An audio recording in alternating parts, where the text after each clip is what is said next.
السلام علیکم ورحمۃ اللہ وبرکاتہ۔ دوستو، آج کے اس ویڈیو میں ہم آپ کو بتائیں گے کہ عورتیں ظہر کی 4 رکعت نماز سنت کس طرح سے ادا کریں۔ دیکھیے، سب سے پہلے نیت کریں گے۔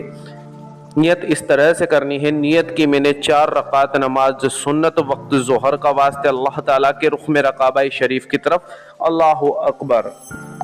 عورتیں نیت کرنے کے بعد اللہ اکبر کہتے ہوئے دونوں ہاتھ دوپٹے سے باہر نکالے اور بغیر کندھوں تک اٹھائے دونوں ہاتھوں کو سینے پر اس طرح باندھے کہ دائیں ہاتھ کی ہتھیلی بائیں ہاتھ کی ہتھیلی کی پشت پر رہے۔ اس کے بعد میں ثنا پڑھیں گے، یعنی کہ سبحانک اللہم و بحمدک و تبارک اسمک و تعالی جدک و لا الہ غیرک۔ اس کے بعد میں اعوذ باللہ من الشیطان الرجیم بسم اللہ الرحمن الرحیم یہ کہہ کر سورہ فاتحہ یعنی کہ الحمد شریف ایک مرتبہ پڑھیے۔ سورہ فاتحہ کے بعد میں کوئی سی بھی ایک سورت پڑھ لیجئے جو بھی آپ کو یاد ہو۔ اس کے بعد اللہ اکبر کہہ کر رکوع میں جائیں۔ رکوع میں اتنا ہی جھکیں کہ دونوں ہاتھ گھٹنوں تک پہنچ جائے۔ رکوع میں سبحان ربی العظیم 3 مرتبہ پڑھے۔ اس کے بعد میں سمیع اللہ لمن حمیدہ ربنا لک الحمد کہہ کر رکوع سے کھڑے ہو جائیں۔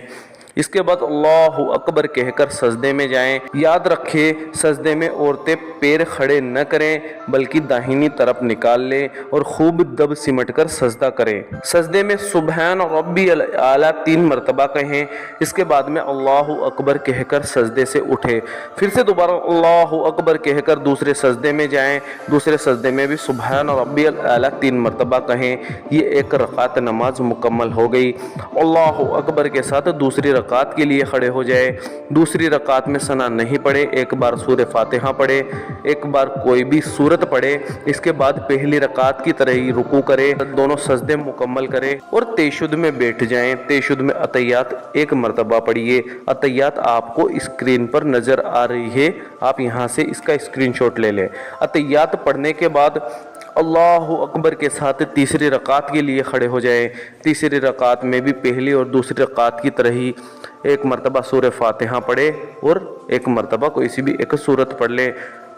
تیسری رکعت کے رکوع اور سجدات مکمل کر کے چوتھی رکعت کے لیے کھڑے ہو جائیں۔ چوتھی رکعت میں بھی 3 رکعتوں کی طرح 1 مرتبہ سورہ فاتحہ پڑھے، 1 مرتبہ کوئی سی بھی ایک سورت پڑھ لیں۔ چوتھی رکعت کے رکوع اور سجدات مکمل کریں اور تشہد میں بیٹھ جائیں۔ تشہد میں اب آپ کو 1 مرتبہ اتحیات پڑھنی ہے اور اس کے بعد میں 1 مرتبہ درود ابراہیمی پڑھنی ہے۔